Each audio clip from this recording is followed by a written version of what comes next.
Magandang araw, Sir Froy at Karine. Hayaan niyo akong ibahagi ang aking sariling karanasan na nangyari noong 1950 sa isang maliit na baryo sa Palawan. Bata pa ako nang mangyari ito, ngunit hanggang ngayon ay tandang-tanda ko pa ang bawat detalye ng mga kaganapan noon. Ang aking paglalakbay upang sundin ang itinadhana sa akin. Simula nang mamulat ako sa mundo, ay ang lolo ko na ang aking kasama. Ang kwento niya sa akin ay maagang namayapa ang aking mga magulang. Hindi naman ako nagtanong tungkol doon dahil kontento na akong kaming dalawa lang ni lolo. Ang aking lolo ay isang antingero at ako ay sinanay niya rin upang maging kagaya niya kalaunan. Bukod pa riyan ay naniniwala rin siyang ako ang itinadhanang maghawak ng pinakamalakas na mutya, ang mutya ng puno ng nara. Lo, ang aga-aga pa. Bakit naman nanggigising ka na? Kailangan kitang turuan, Bentong. Nakalimutan mo na ba? Magbebenta na lang po ako ng mani, Lolo. Huwag mo na akong gawing tagahawak ng mutya. Pagod na ang katawan ko eh. Hindi pwede. Bawal kang sumuko. Bawal mong sukuan ng mutya. Pasensya na po, Lo. Naintindihan ko naman po kayo.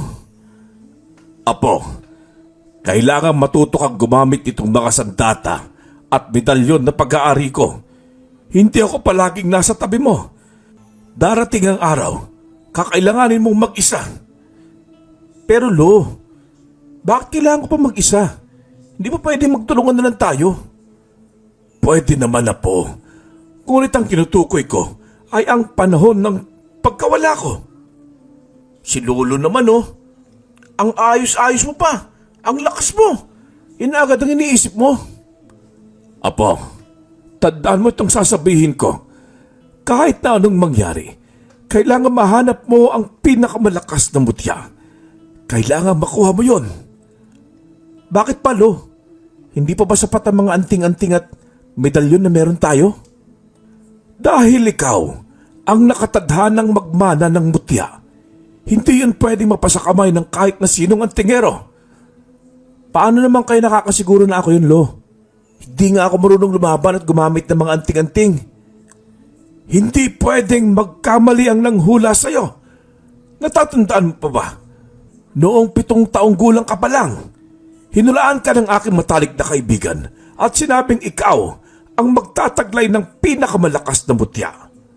Noon pa man, nakitaan na kita ng potensyal at hindi nga ako nagkamali. Hindi ako pwedeng magkamali. Paano kung hindi yan totoo, Lo? Nakakasiguro akong magiging totoo yan. Kaya kailangan mong makinig sa akin. Kung maaari lang na araw-araw tayo magsasanay, gagawin ko upang mas mahasa ka sa pakikipaglaban. Hindi ko lang po maintindihan, Lo. Kung ako naman ang itinadhana na mag-ahawak ng mutya, bakit kailangan ko pang magsanay na makipaglaban? Para saan ito? Batid kung nagbibigay ng lakas ang mutya sa mismong may hawak nito? Dahil hindi biro ang makakalaban mo, bago mo pa ito makuha, kailangan mong dumaan sa tagabantay ng mutya. Marami nang sumubok ka po at lahat sila ay bigong makuha ang mutya. Tagabantay? Ibig sabihin ba, kailangan ko siyang labanan upang makuha ko ang mutya? Oo, kailangan mong labanan si Bukaw, ang pinakamalakas na itim na engkanto. Ilang beses ko na siyang nakasagupa, ngunit masyado siyang malakas. Kaya rin siyang tagabantay ng pinakamalakas na mutya. Lo, kung kayo nga po hindi niyo siya malabanan, ano pa kaya ako? Baka isang pitik lang sa akin, patay na ako. Huwag mong masyadong maliitin ang sarili mo, Apo. Totoo naman po, Lolo, ni hindi ko nga matapatan ang lakas ninyo eh. Marahil sa ngayon na hindi pa. Pero sa pamamagitan ng paulit-ulit na pag-iensayo ay matututo ka rin. Kaya kailangan na nating mag-ensayo. Araw-araw kami nag-iensayo ni Lolo. Kahit minsan ay hating gabi na ay tinuturuan niya ako sa paggamit ng iba't ibang sandata. Ilang beses na rin akong nasugatan nito, ngunit hindi tumitigil si Lolo. Tumitigil lang siya kapag may kailangan ng tulong niya na kabaryo namin. Buo ang loob niya na turuan ako at ihanda para sa pagtatapat namin ni Bukaw. Kung kailan at saan, hindi niya sinasabi sa akin. Ano? Yan lang ba ang kaya mo? Masyado ka pang mahina para kalabanin si Bukaw. Baka pagtawanan ka lang noon kapag umiyak ka sa harap niya. Teka lang naman po, Lo. Pwede bang magpahinga muna? Bawal ba uminom ng tubig? Hindi ka pagpapahingahin ng tagabantay. Wala siyang pakialam kahit nauuhaw ka. Tagabantay yun, Lo. Hindi ka naman tagabantay eh. Ay, nako. Ikaw talaga. Aray naman, Lo. Bakit naman po kayo nang babatok? Ang sakit sa ulo, ah. Sasakitan ka talaga ng ulo kapag hindi ka tumino. Nagrereklamo ka sa pagsasanay natin eh. Kahit kailan, hindi ka naman naging seryoso. Panay ka, sandali. Teka lang. Pahinga muna. Walang mapapala kung palagi kang ganyan. Pasensya na po, Lolo. Bentong, hindi para sa akin ang ginagawa kong ito. Hindi kita tinutulungan para sa kapakanan ko. Ang buhay mo ang nakasalalay rito. Kontento naman na ako sa kung ano meron loko, Lolo. Kontento na ako sa buhay na tayong dalawa lang. Ang mutya na yon ay tutulong sa'yo na mas makilala mo ang sarili mo. Lolo, ako po si Bentong. Kilala ko po sarili ko. Tama ka. Kilala mo ang sarili mo. Isa kang binata na may mahinang loob. Buong buhay mo sinasabi mong kontento ka na sa kung anong meron ka. Pero ang totoo, mahina ka lang talaga. Isa kang duwag. Hindi ko na alam ang gagawing pagkumbinsi sa'yo. Kaya simula ngayon, ayoko na. Titigil na tayo sa pagsasanay. Itigil na rin yung tungkol sa mutyang yan. Wala itong patutunguhan. Lo! Sandali lang po! Tulala ako nang iwan ako ni Lolo.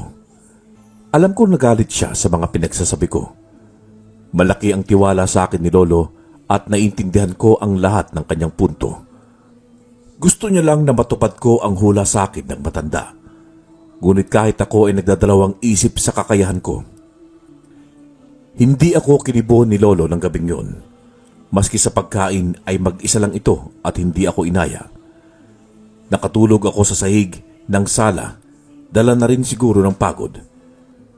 Nagising lang ako nang may humaplos sa aking pisngi. Isang napakagandang babae. Kinausap niya ako at pagkatapos ay bigla rin itong nawala. Dahil sa sinabi ng babae, ay mas naging malinaw sa akin ang aking tungkulin bilang isang antingero at ang nakatadhana sa akin. Kaya kahit madilim ang gabi, ay pinili kong mag-insayong mag-isa. Natigil lang ako nang magsalita ang aking lolo. Anong ginagawa mo rito? 10 oras na ng gabi. Lo, wala naman po. Nagsasanay ka. Bakit? Para saan? Naiintindihan ko na ang gusto mong mangyari, Lolo. May nagpakita sa akin isang babae habang ako'y natutulog. Ipaniliwanag niya sa akin ang lahat. Anong kanyang sinabi? Na hindi biro ang makakalaban ko at kailangan ko magsanay ng husto. Sinabi niya rin sa akin na ako ang itinadhana. Ako ang pinili ng mutya at hindi ako maaaring umiwas dahil yun ang itinadhana sa akin. Tungkulin ko bilang isang antingero, ang alagaan ang binigay sa akin. Sa ngayon, kailangan ko magsanay upang mas lumakas at makuha ang para sa akin. Wag na! Sumuko ka na! Dahil diyan ka naman magaling, hindi ba? Sa pagsuko. Hindi para sa iyong mutya dahil mahina ang loob mo. Lo naman. Bakit? Hindi ba totoo? Huwag mo nang subukan dahil matatalo ka lang ni Bukaw. Walang-wala ang kakayahan mo sa kakayahang meron siya. Papatunayan ko po sa iyo, Lolo. Kaya kong makuha ang mutya. May pagmamalaki ninyo ko. Nagsanay ako gumamit ng itak at labanan ang hangin dahil hindi ako tinutulungan ni Lolo. Sinanay ko ang sarili kong maging mabilis. Pati ang mga anting-anting ay inaral ko rin gamit ang libro ni Lolo. Hindi niya ako pinagbawalan, ngunit hindi niya rin ako pinahiram. Kahit na nagsanay ako ay kulang pa rin. Hindi ko pa rin magawa ang tamang dapat gawin. Dahil siguro mag-isa ako at dahil limitado lang din ang alam at kakayahan ko na mga oras na yon. Ano? Suko ko na ba? Lo, nandyan po pala kayo. Itigil mo na yan, Bentong. Sumuko ka na lang. Hindi po pwede. Ako ang hahawak ng mutya. Bakit? Kaya mo na bang harapin si Bukaw? Hindi po sa ngayon, Lo. Kakaunti lang ang kalamang meron ako. Pero kung tutulungan ninyo ako, makakaasa kayong makukuha ko ang mutya sa kanya. Kung ganon, tutulungan kita. Pero sinasabi ko sa iyo, hindi magiging madali ito at kailangan ko ang iyong dedikasyon. Opo, Lo. Alam ko po. Pero handa na po ako sa kung ano man ang mangyayari. Kung ganon, humanda ka na! Aray naman! Umpisa na po ba? Sandali lang naman po. Napakabagal mo! Napunta lang sa walang pag-iinsayo mo! Lolo naman! Sandali lang naman po. Mabilis ang mga galaw ni Lolo. Hindi ko yun masabayan. Kahit matanda na ito ay talagang mas malakas ito sa akin. Parehas kaming may hawak na matalim na itak. Ngunit iba ang itak namin sa pangkaraniwang itak lang. Ang itak na gamit namin ni Lolo ay binasbasan ng isang albularyo at ginawa para kay Lolo at sa akin. May nakalagay ring pangalan sa puluhan noon. Tanda kung sino ang nagmamay-ari nito. Natigil lang ako sa pag-iisip nang makita ang itak ni Lolo ay malapit na sa leeg ko. Kaunting bilis pa, Bentong! At huwag kang tumulala kung saan-saan lumilipad ang utak mo! Pasensya na po, Lolo. Bumibilis ka na. Kaunti pang pagsasanay, makakaya mo rin. Magpahinga na muna tayo. May gusto lang ako malaman, Lolo. Paano ko malalabanan ang engkanto? Makikipaglaban ba ako ng itak? Mukhang hindi ka nakikinig sa mga tinuturo ko sa'yo noon. Po? Naituro niyo na ba sa akin yan? Oo! Huli ko na itong uulitin sa'yo. Bukod sa pagsasanay mo sa paggamit ng patalim at sa mabilis na paggalaw, may isang bagay na kailangan ka pang alamin. Ang anting-anting ng kalikasan. Hindi ko pa maaaring ibigay sa iyo dahil hindi pa oras. Wala rin sa akin ang anting-anting. Nasa matalik kong kaibigan. Ngunit sa oras na dumating siya, hudyat na yon na oras na para maglakbay ka patungo sa puno ng nara. Ano naman pong gagawin ko sa anting-anting, Lolo? Bibigyan ka nito ng gabay upang malabanan mo ang engkanto. Malakas si Bukaw at wala itong inuurungan. Wala itong sinasanto at talagang pumapatay ng tao. Ngunit ang isa sa kalakasan nito ay hindi ito nakikita sa dilim. Nagtatago lamang ito sa mga anino. Mabilis din ito at ang mga galaw ay tila sumasabay sa hangin. Kaya gagamitin mo ang anting-anting upang pahinain siya at nang masaktan siya. Dahil ang anting-anting ng kalikasan ay may kakayahang pahinain ang lakas ng mga aswang o ibang elemento kagaya ng engkanto. At kapag humina na siya, may pagkakataon na akong malabanan siya. Pag natalo ko siya, mapapasa akin ng mutya? Tama! Pero hindi lang dapat si Bukaw ang paghandaan mo. Maraming aswang o maaligid sa paligid ng puno ng mutya. Naghihintay silang may kumuha ng mutya. Naghihintay na may makatalo kay Bukaw. Ibig niyo po bang sabihin, kapag nakuha ko ang mutya, kukunin nila ito sa akin? Malakas ang mutya ng nara. Hindi yan tatawaging pinakamalakas na mutya kung hindi. Para sa mga aswang, Ang mutya ng Nara ang magbibigay sa kanila ng walang hanggang buhay. Ibig sabihin, kapag nasa kanila ang mutya, ay hindi sila mamamatay o tatablan ng kahit anong patalim o pangontra. Bukod pala kay Bukaw, dapat din ako maganda para sa mga aswang na naghahangad ng mutya. Patuloy pa rin ang pag-iinsayo namin ni Lolo. Minsan ay hinahayaan niya akong mag-isa. Minsan naman ay halos hindi na ako makatulog dahil ayaw niyang tigilan ang ensayo naming dalawa.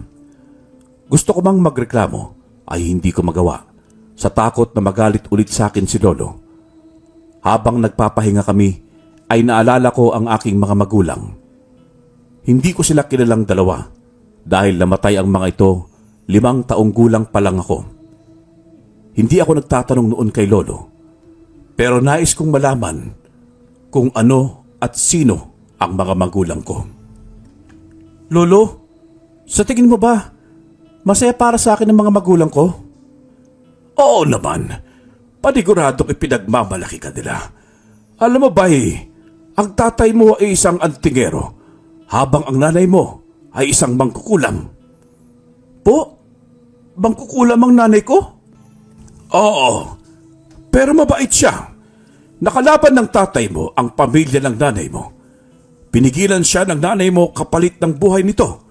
Ngunit hindi siya pinatay ng tatay mo. Bagkus ay sinama siya nito pauwi dito sa bahay dahil umiibig na pala ang tatay mo sa iyong nanay. Grabe, malakas pala sa babae ang tatay ko ah. Nagmana sa akin na po. Lo, alam niyo na kung saan ako nagmana. Kahit matinik sa babae ang tatay mo, ay isa lang ang babaeng minahal niya hanggang sa huling hininga niya. At yon ang nanay mo.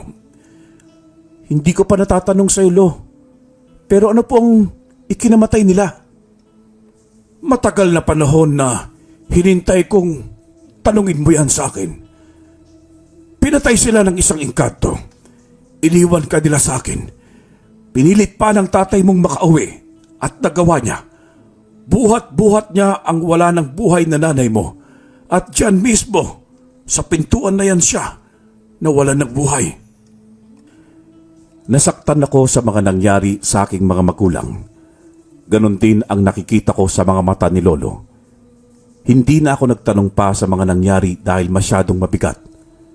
Nagpatuloy kaming dalawa sa pag-iinsayo na parang walang nangyari. Parehas kaming tinatakasan ang sakit ng nakaraan. Isang araw ay may bumisita sa aming isang matandang lalaki. Hindi ko ito kilala, ngunit pamilyar ito sa akin. Kaibigan ito ni Lolo at ang hula ko ay kasintanda rin ito. Tinitigan ako nito ng mabuti. Wari inaalam ang buo kong pagkatao. Pagkatapos ay ngumiti ito at tumango-tango. Kahit nagtataka ay hindi ako nagsasalita.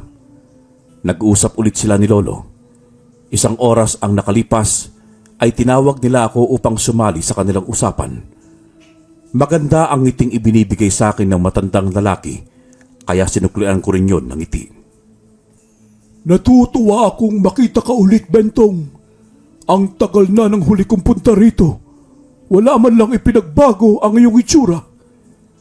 Ganun po ba? Salamat po. Siya ang maguhulang sinasabi ko sa iyo. Siya ang unang nakaalam na ikaw ang hawak ng mutya ng Nara. Unang kita ko pa lang sa iyo. Alam kong ikaw ang itinadhana ng mutya na humawak sa kanya. Marahil nagtataka ka dahil sa dami ng pwedeng piliin ay bakit ikaw pa? Isa lang ang ibig sabihin nun. Ikaw lang ang may kakayang tumalo sa bantay na engkanto. Kaya lang po, Lolo Julio. Kailangan ko pa makuha ang anting-anting ng kalikasan para matalo ko siya. Di mo na kailangan maghintay po. Dahil siya ang may dala ng anting-anting ng kalikasan. Naparito ako dahil dinala ako rito ng propesiya. Dumating na ang itinakdang panahon upang makuha mo ang mutya na para sa iyo.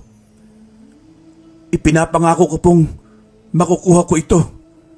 Dapat lang Marami ang naghahangad ng mutya, ngunit isa lang ang dapat makakuha nito. Isa lang ang itinakda. Hindi basta-basta ang mutya ng puno ng nara. Dahil kahit ikaw ang tagahawak, ay maaari ka pa rin kalabanin ng mutya. Lalo kung hindi kayo magkasundo. Kaya dapat mong makasundo ang mutya. Ang ibig ko sabihin, dapat maging isa kayo ng mutya. Dahil kung hindi kayo magkakasundo, ay maaari mong ikamatay ang paghawak sa mutya ng nara. Ganun pa man, marami pa rin ang nais makakuha nito. Dahil sa lakas na taglay ng mutya, maaari ka nitong protektahan laban sa mga masasamang elemento o tao na gustong pumatay o may balak na masama sa iyo. Kaya dapat mo itong pag-ingatan sa oras na makuha mo na ito. Dahil marami ang naghihintay upang manakaw ito sa iyo. Kaibigang Julio, nasabi ko na sa kanya na bukod sa engkanto, ay may makakalaban din siyang mga aswang. Lalo na ang gabunan. Kahaman ang mga ito sa mutya. Nauunawaan mo na ba ang tungkulin na iniatang sa iyo, Bentong? Opo, nauunawaan ko po. Ito, tanggapin mo ang anting-anting ng kalikasan. Mapoprotektahan ka nito laban kay Bukaw. Kung sino man ang makakakita ng anting-anting at may masamang balak sa iyo ay maaaring humina.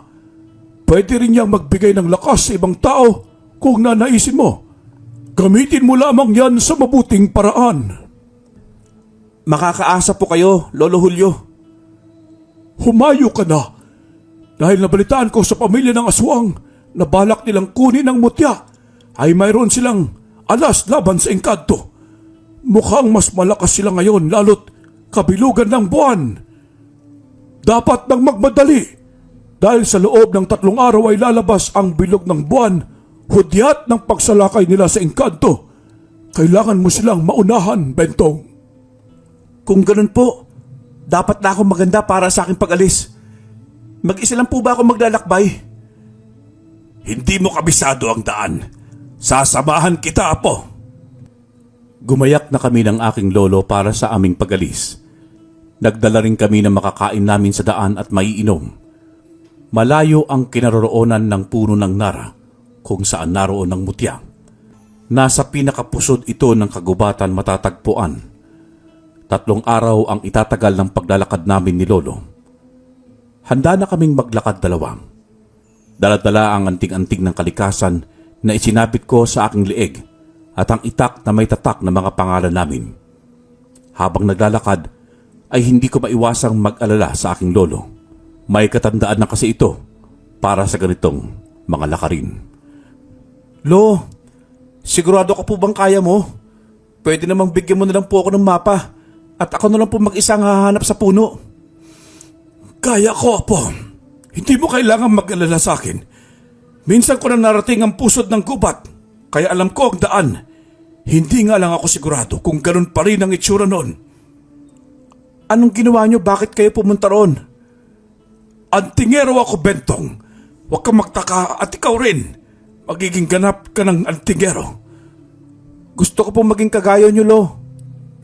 Mas malakas pa sa akin na po. Naintindihan mo na ba kung bakit ka pinili ng mutya na maging tagapangalaga niya? Opo. Hindi dahil sa lakas na meron ako, kung hindi dahil sa puso at pananalig na pinanghahawakan ko. Marahil nagkaroon ako ng panggamba noon, ngunit buo ng aking loob na makuhang mutya. Nais kong maintindihan mo, Apo, na sa oras na makuha mo ang mutya, ay may malaki ka ng responsibilidad sa kanya. Gamitin mo lagi ito sa tama at tulungan ang nangangailangan. Tumango ako sa sinabi ni Lolo. Naiintindihan ko ang lahat ng mga payo niya sa akin. Nagpatuloy kami sa paglalakad sa gitna ng gubat. Masukal ang daan at ginagamit namin ang itak upang tanggalin ang ibang talahib na nakaharang. Si Lolo lang ang sinusundan ko dahil hindi ko alam ang daan. Ilang beses na kaming tumitigil at nagpapahinga, ngunit tila malayo pa rin. Wala namang kibo si Lolo at tahimik lang na naglalakad. Habang ako ay halos habulin na ang hininga dahil sa hingal at pagod na nararamdaman. Lo, sandali lang po. Ang bagal mo maglakad, Bentong! Pwede po bang winto muna? Pahinga muna tayo, Lolo. Sige na po, Lolo.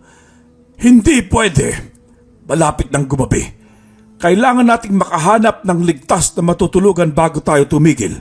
Isa pa may nararamdaman akong kakaiba sa parting ito ng gubat. Kaya delikado kung hihinto tayo rito. Akala ko, ako lang po nakakaramdam ng kakaiba. Huwag mo nalang pansinin. Magpatuloy na lang tayo sa paglalakad. Kakaiba ang pakiramdam namin ni Lolo sa parting yun ng gubat. Para bang maraming mata ang nakasunod sa amin. Kagaya ng sinabi ni Lolo, hindi ko na lang ito pinansin at nagpatuloy na lang kami sa paglalakad. Hanggang sa may makita kaming punong may malaking ugat na nakausli na maaaring pagpahingahan. Doon kami dumiretso ni Lolo. Pagod at uhaw ang inabot namin sa paglalakad. Lo, kayang pa ba? Pwede namang dito ka na lang. Ako nang bahala magpatuloy ng paghanap sa puno. Kaya ko, Apo. Huwag kang mag-alala. Dito na po ba tayo magpapalipas ng gabi? Wala nang po ako nararamdamang kakaiba rito. Mas mabuti pa nga. Pagod na rin ako Malaylayo pa ang ating lalakarin. Kapag malapit na po tayo, ituro niyo na lang po sa akin at hintayin ako. Ako nang bahalang humarap sa kanila. Hindi pwede. Paniguradong maraming nakabantay roon bukod sa engkanto. Kaya ko na po yun, Lo. Huwag na po kayong mag-alala. Saglit lang ang pagpapahinga na ginawa namin ni Lolo. Nang makabawi na kami ng pagod, ay agad kaming naglakad ulit.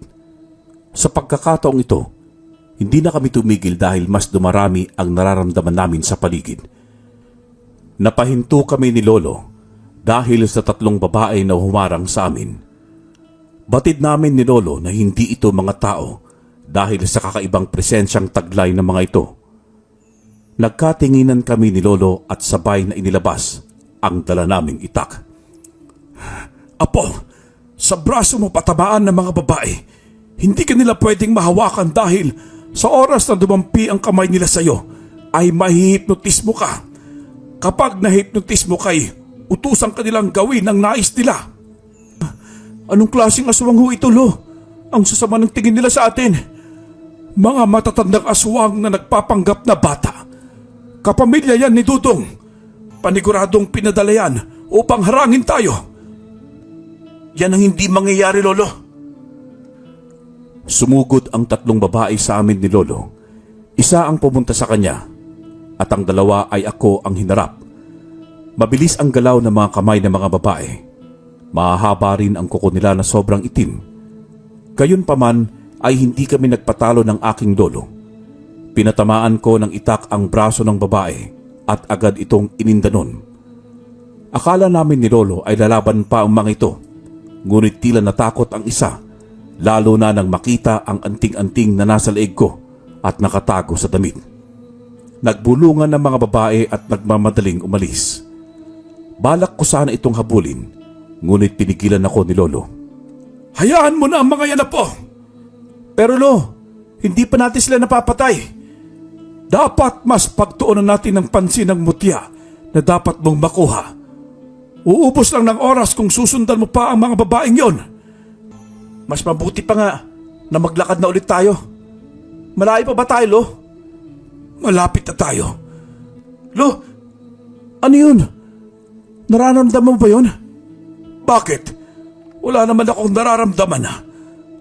Parang may enerhiyang pumipigil sa akin. Nahihirapan ako maglakad. Ilabas mo ang anting-anting mo. Dalian mo! Ayos na po. Anong nangyari? Bakit ganoon? Paniguradong gawayan ni Bukaw. Pinipigilan ka makapasok sa pusot ng gubat. Ginagamit niya ang puwersa upang itaboy ka. Mukhang alam niyang nandito na tayo. Pero hindi siya magtatagumpay dahil nasa iyo ang anting-anting ng kalikasan. Totoong malakas siya, Lo. Dahil hanggang dito ay sakop ang kapangyarihang meron siya. Kaunting lakad pa ay natanaw namin ang puno ng nara. Napakataas noon at naiiba sa lahat ng punong naroon. Kapansin-pansin ang naibang itsura ng bulaklak ng nara. Naiiba ito dahil sa lahat ng bulaklak ay ito lang ang umiilaw at mababa ang kinalalagyan na kayang abutin ng kagaya ko. Paniguradong ito na ang hinahanap namin ng mutya. Tumingin ako kay Lolo at tinanguan niya ako. Hudyat na dapat ko na yung kunin. Ngunit bago pa man din ito mahawakan ay tumilapon na ako. Lalapitan sana ako ni Lolo, subalit para siyang naparalisa at hindi makagalaw. Hindi ko makita ang engkanto. Tanging boses lang nito ang naririnig ko. Apo! Lo! Ayos ka lang po ba? Oo, ayos lang ako. Ang lakas ng loob mo para sumubok na kunin ang mutya mula sa pagbabantay ko. Nasaan ka? Magpakita ka! Huwag kang magtago sa dilim! Harapin mo ako! Apo, hindi talaga siya magpapakita sa iyo dahil madilim ngayon. Si Bukaw ay engkanto nagtatago sa anino o sa dilim. Bakit hindi mo sinabi sa akin, Lolo? Sinabi ko sa iyo, hindi ka naman nakinig. Tumigil kayo! Umalis na kayo habang binibigyan ko pa kayo ng pagkakataon na makaalis. Hindi kami alis hanggat hindi namin nakukuha ang mutya. Minsan mo lang sinubukan na kunin ng mutya, Tandang Erning. Hindi ka nagtagumpay. Ngayon, nagsama ka pa ng lampa mong apo. Sa tingin niyo ba'y matatalo niya ako? Tingnan na lang natin.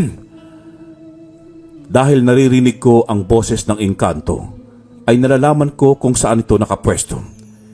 Ginamit kong pagkakataon ang pag-uusap nila ni Lolo upang undayan ng saksak ng itak ang anino nito.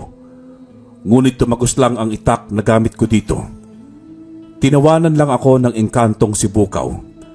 Sinubukan itong sakalin ako, ngunit na mahawakan nito ang anting-anting na nasa leeg ko ay para itong napaso. Mabilis itong lumayo sa akin. Sa tingin mo ba'y mapapatay mo ako gamit yung itak na hawak mo? Nagkakamali ka, bata. Masyado ka pang mangbang para maging isang tigero. Wala ka pang alam sa mundong ginagalawan mo. At dami mong sinasabi. Ibigay mo na lang sa akin ang mutya. Bakit ko ibibigay sa'yo? Sino ka ba sa tingin mo? Ako, ang itinadhanang tagahawak ng mutya. Ang mutya ng Nara ay sa akin. Ganyan din ang sinabi ng lolo mo nang siya ay pumunta rito. Ngunit iba ako sa lolo ko. Kaya ibigay mo na sa akin ang para sa akin. Paano kung hindi ko ibigay sa'yo? Harapin mo ako't labanan. Sa oras na matalo kita, ibigay mo sa akin ang mutya. Pero kapag nanalo ka, hindi na kami makabalik dito ni Lolo rito. Kung ganon, kakailanganin ko ang tulong ng katawan ng iyong lolo. Kukunin niya ang katawan ko, Apo. Huwag kang magpapalinlang sa kanya. Lolo! Nakapikit si Lolo at hindi nagsasalita. Ngunit nang dumilat ito, ay alam kong ibang tao na ito. Nasa katawan ni Lolo ang engkantong si Bukaw. Nagdadalawang isip ako dahil ayoko siyang saktan.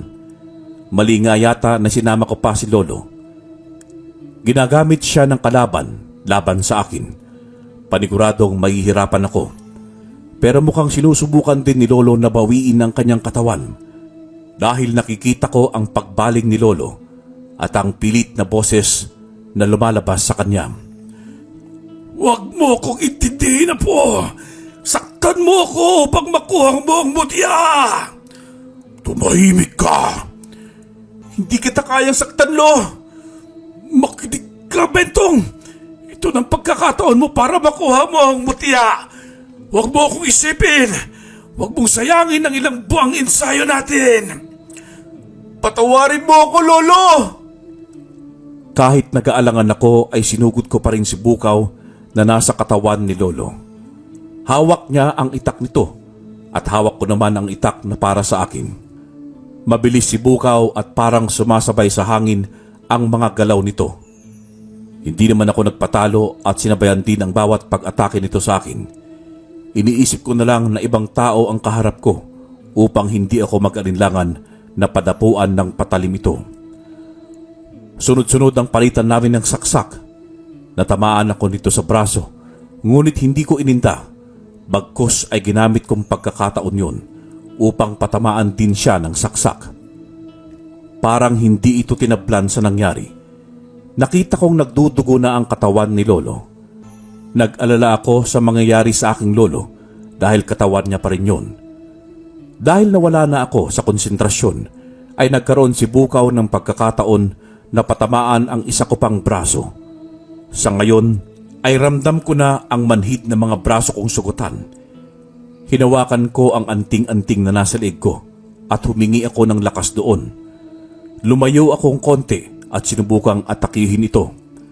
Mas mabilis kaysa sa una at mas malakas ang bawat pagsaksak na ginagawa ko. Subuko ka na. Aminin mo na kagaya ka rin ng lolo at tatay mo. Parehas mahihina. Kilala mo ang tatay ko? Hindi ba nasabi sa'yo ng lolo mo na akong pumatay sa mga magulang mo? Sinubukan din nilang kunin ang mutya. Pare-parehas kayong may determinasyon, ngunit hindi nyo makukuha ang bagay na yan sa akin. Hindi sa'yo ang mutya. Tagabantay ka lang nito. At bilang tagabantay, tungkulin kong pangalagaan ito sa mga hindi karapat-dapat na tao. Kagaya ng tatay mo na gustong gamitin sa kasamaan ng mutya ko. Huwag mong isali sa usapan ng mga magulang ko. Demonyo ka! Dahil sa mga nalaman ko, ay nabuhay ang galit sa puso ko. Inatake ko ng sunod-sunod si Bukaw. Kahit ako ay parang hindi ko kilala ang sarili ko dahil sa mga ginagawa ko ngayon. Dahil sa sunod-sunod na atake ko, ay hindi nakapalag si Bukaw. Sinaksak ko ito sa kanyang tiyan dahil nandoon ang puso nito. Naalala kong tinuro yun sa akin ni Lolo na nasa tiyan ang puso ng engkantong si Bukaw. Ngunit nang akala kong mapapatay ko na ito, ay nagkamali ako dahil lumabas ito sa katawan ni Lolo at si Lolo ang sumalo ng saksak na para sa engkanto. Lo! Ayos lang ako, Apo! Napakatuso mo, Bukaw! Wala kang isang salita! Masyado kong binaba ang tingin sa'yo. May lakas ka rin pala kahit papaano. Ngunit hindi mo pa rin makukuha ang mutya! Sinungaling ka! Lumabas ka! Kung matatalo mo ako ngayon, sinisigurado kong mapapasayo ang mutya. Hindi lang kita matatalo. Papatayin din kita. Igaganti ko ang mga magulang ko. Kinuha ko ang anting-anting na nasa leeg ko at inikot ko ito sa itak na hawak ko. Napansin ko kanina na tinablan siya ng anting-anting, kaya alam kong hindi siya makakailag sa itak kung may anting-anting na nakabalot dito. Alam kong nagulat si Bukaw sa naisip kong paraan at mukhang natakot din ito para sa kanyang katapusan. Sinugod ko ito nang walang pag-aalinlangan. Mabilis naman itong umilag sa akin. Hindi ito nakakalaban ng maayos dahil tinamaan din pala ito sa ginawa kong pagsaksak kanina. Puro ilag lang ang ginagawa nito sa akin. Gusto kong matawa dahil sa inis sa kanyang mga pag-ilag. Isang kumpas lang ng kamay nito ay tumilapon ako. Hindi ko na ininda ang sakit ng likod ko at muling sumugod dito. Ibigay mo na sa akin ng mutya! Hindi mo ito makukuha. Dadaan ka muna sa aking bangkay. Nang mapansin kong napapagod na ito kakaiwas sa akin, ay mas binilisan ko pa ang galaw. Umikot ako at sa muli kong pagharap sa kanya, ay sinaksak ko ito sa kanyang tiyan. Ang anino nito ay unti-unting naging itsurang tao. Hindi pa ako nakontento at muli itong sinaksak sa tiyan. Gusto ko itong saksakin ng paulit-ulit dahil sa galit ko sa kanya at sa ginawa nito sa mga magulang ko. Para yan sa ginawa mo sa mga magulang ko. Para ito sa ginawa mo sa lolo ko. At para ito sa pangmamaliit mo sa akin. Apo, tama na. Ito ng pagkakataon mong kunin ang mutya. Gusto ko siyang patayin, Lo. Hindi mo ko naiintindihan. Nasa paligid na ang mga aswang na nais kunin ang mutya. Baka maunahan ka nila. Malaking kasawian sa oras na makuha nila ito sa'yo. Batid ko maraming mata ang nakamasid sa paligid. At tama si Lolo dahil hindi maaaring mapunta ang mutya sa kanila. Dahan-dahan akong lumapit sa puno ng nara at kinuha ang mutya nito. Napakaganda nito at nakakaakit ang liwanag. Hinawakan ko ito at parang may kuryenteng dumaloy sa buong katawan ko. Lumutang ako sa ere at ang mutya ay dumapo sa aking noo ng ilang minuto. Parang nag-isa ang aming mga kaluluwa sa ginawa ng mutya. Nawala ang ilaw nito, kaya kinuha ko na ito. Bumaba naman ako mula sa ere at ramdam ko ang kakaibang lakas na nasa loob ng katawan ko. Nagawa mo, Apo! Umalis na tayo, Lo! Narinig ko ang pag-uusap nila. Gusto nila tayong kuyugin. Kung ako lang ay makakalaban ako, ngunit hindi kita pwedeng pabayaan dito. Salamat, Apo! Paniguradong masaya ang mga magulang mo para sa'yo. Tara na po! Saka na po natin pag-usapan ng tungkol kila tatay. Nilingon ko ang engkanto ngunit hindi ko na ito makita. Hindi ko na ito hinanap at inalalayan na lang si Lolo upang makaalis na kami sa lugar na yun. Hindi ko kayang labanan ng mga aswang habang kasama ko si Lolo. Maaaring gamitin ulit siya laban sa akin. Mas naging mabilis ang pagbalik namin. Ngunit ang akala ko'y malapit na kami makalabas ng gubat ay hinarang kami ng mga aswang na pinamumunuan ni Dudong. Totoo ngang nasa iyo ang mutya. Ibigay mo sa akin upang makalabas na kayo ng buhay. Sa tingin mo ay matatakot mo ang abo ko. Kayo ang umalis bago pa may dumalak ng dugo ng aswang dito sa gubat na ito. Huwag kang sumabat sa usapan, tanda. Konti na lang mamamatay ka na. Bakit hindi na lang kaya kita tuluyan? Dubayan mong lolo ko. Padaanin niyo kami ng maayos. Sugurin silang dalawa. Walang lalabas ng gubat hanggat hindi napapasakin ng mutya. Bentong, Apo! Gamitin mo ang mutya para makaligtas ka. Pabayaan mo na ako rito. Magiging pabigat lang ako sa'yo. Sabay tayong lalabas ng gubat, Lolo. Hindi kita pababayaan. Sabay-sabay na sumugod ng mga aswang na gabunan. Mabibilis din ang mga galaw nito. Handa na akong labanan ng mga ito, ngunit hindi pala ako ang pakay nila. Kinuha nila si Lolo bago pa man ako makalapit ay tumakbo na sila palayo. Hawak-hawak si Lolo. Hinabol ko ang mga ito pero hindi ko kabisado ang gubat kaya nawala sila sa paningin ko. Napasigaw na lang ako sa galit na nararamdaman ko. Kinuha nila ang aking lolo, ang nag-iisang taong naniwala sa akin. Dahil hindi ako sigurado kung saan ang tirahan ng mga aswang, ay dumiretso ako ng uwi ng bahay. Bala kong hanapin ang libro ni Lolo ngunit nakita ko ang maguhulang kaibigan niya na nasa labas ng bahay at hinihintay ang pagdating namin. Nang makita ako ni Lolo Julio, ay agad itong lumapit ngunit may pag-alala sa mukha nito nang makitang hindi ko kasama ang aking lolo. Anong nangyari? Nasaan si Erning? Si Lolo. Kinuha siya ng mga aswang, Lolo Julio. Hindi ko alam kung saan sila nakatira. Hindi ko sila nasundan. Tulungan natin siya. Duguan na siya at baka maubusan siya ng dugo. Hindi siya pwede magtagal doon. Huminahon ka muna, Bentong. May liligtas natin ang lolo mo. Halika. Isusulat ko ang daan patungo sa kanila. Hindi ako makakasama dahil hindi ako maalam sa pakikipaglaban. Baka maging sagabal pa ako sa iyo. Pasensya na at wala akong may tutulong. Ayos lang po, Lolo Julio. Sa pagtuturo pa lang po ng daan sa akin, malaking tulong na po yun.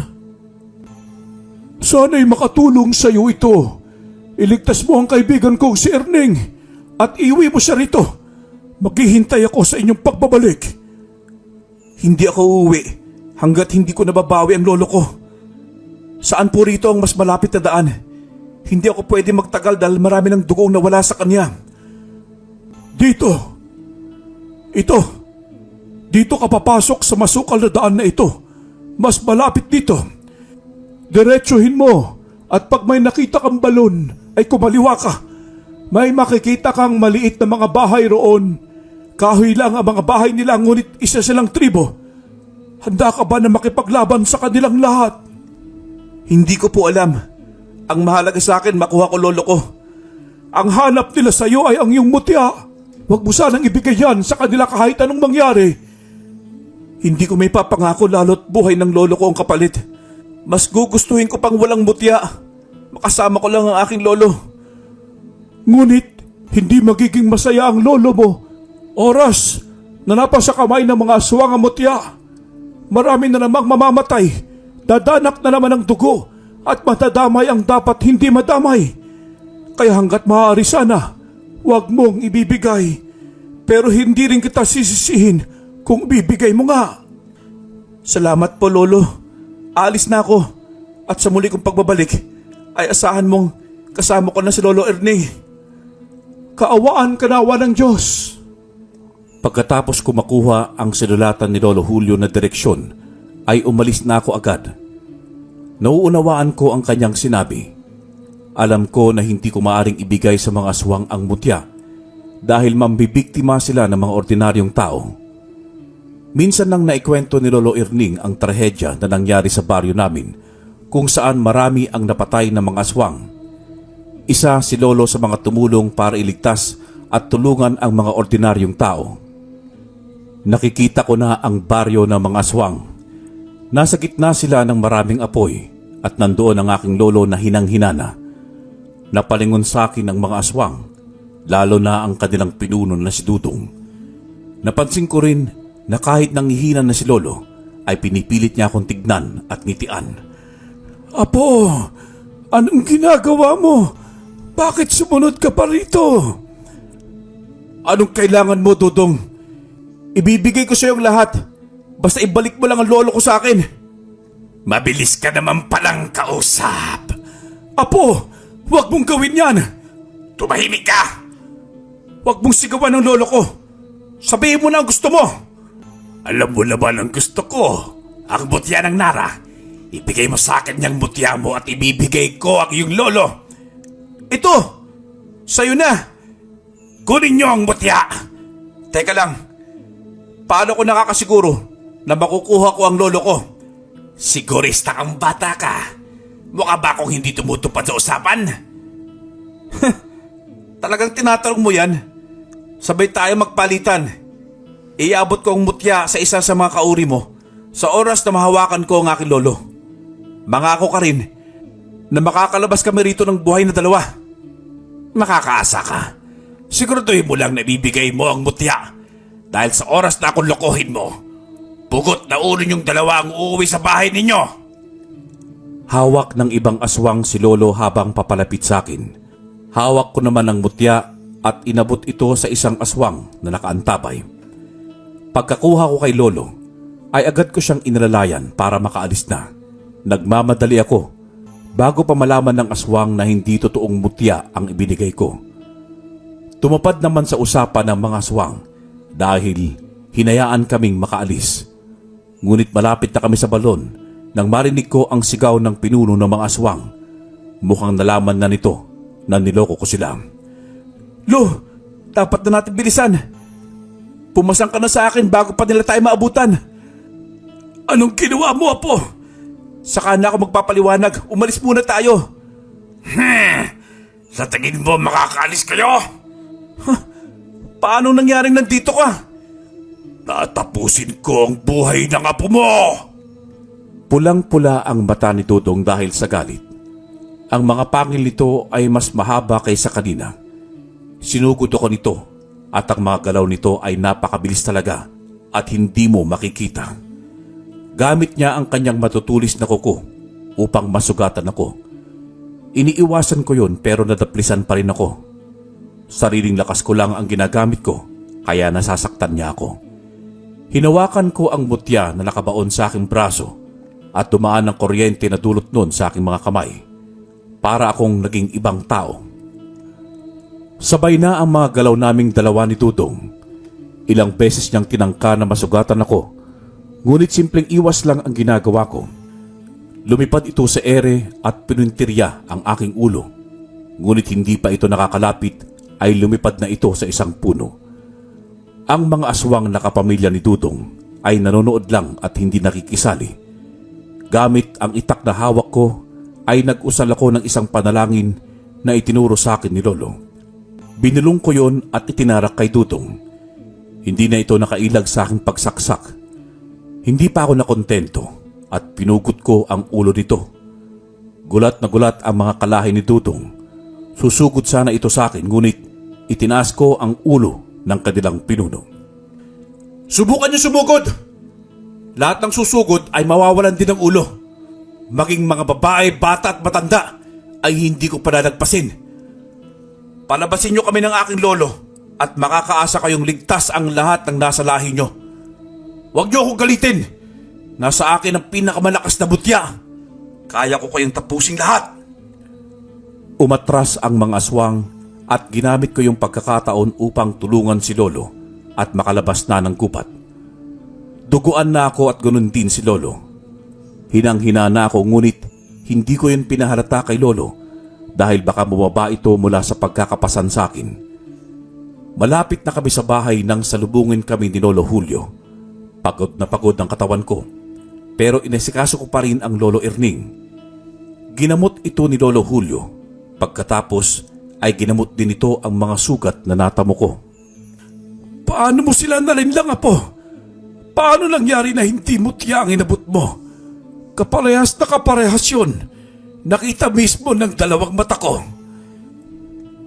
Bago pa po ako umalis, buo na ang loob ko ibigay sa kanila ang mutya na hawak ko kapalit ng buhay nyo.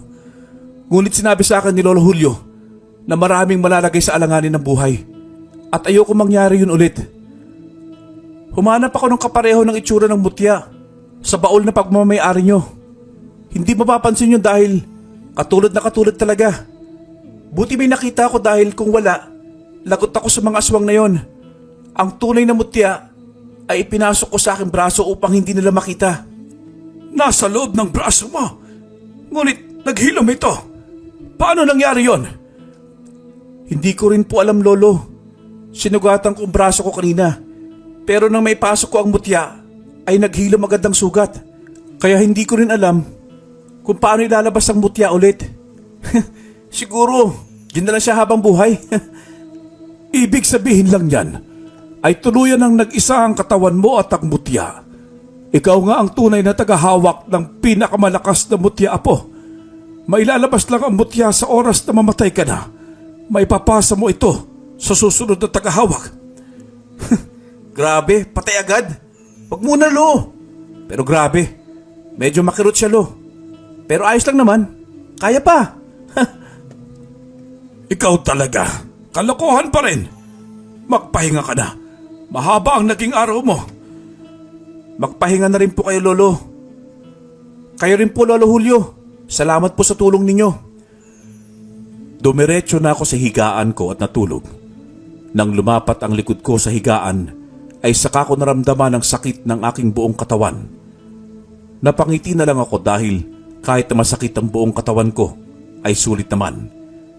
Ang dami kong napagdaanan at natalo bago nakuha ang mutya. Pero sa huli, nakuha ko pa rin ito. Kinabukasan ay maaga akong nagising. Naabutan kong nagkakape sila Lolo. Sumali rin ako sa kanila at sa kwentuhan. Aalis na pala ako. Kailangan ko na rin umuwi at walang kasama ang aking mga apo. Sa susunod ay isasama ko rito ang apo kong babae upang maturuan mo rin para maging antingero, Erning. Sige, walang problema, kaibigang Julio. Ilang taon na po siya? Kasing edad mo lang, Bentong. Nako, mukhang may balak ka pa sa apo ng Lolo Julio mo, ha? Naku, wala po. Tinanong ko lang eh. Grabe si Lolo sa akin. Ay, teka lang po pala. Pumasok ulit ako sa loob upang kunin ang anting-anting ng kalikasan na tinanggal ko kagabi sa leeg ko. Dapat ko itong ibalik sa may-ari, kay Lolo Julio. Pagbalik ko ay inabot ko agad ito sa kanya. Nagulat pa nga ito at ayaw pang kunin sa akin. Hindi na. Para sa iyo yan, Bentong. Lo, hindi po. Ibabalik ko po sa iyo to. Ikaw po ang may-ari nito. Sigurado ka ba? Kunin mo na, kaibigang Julio. Hindi kanyan lolo pa yan. Makulit yan. Kung gusto nyo, Lo, bigay mo na lang sa apo mong babae. Natawa na lang ako dahil iniinis ako ni Lolo Erning at binubuyo sa apo ni Lolo Julio. Hinatid namin si Lolo Julio ng Tanaw.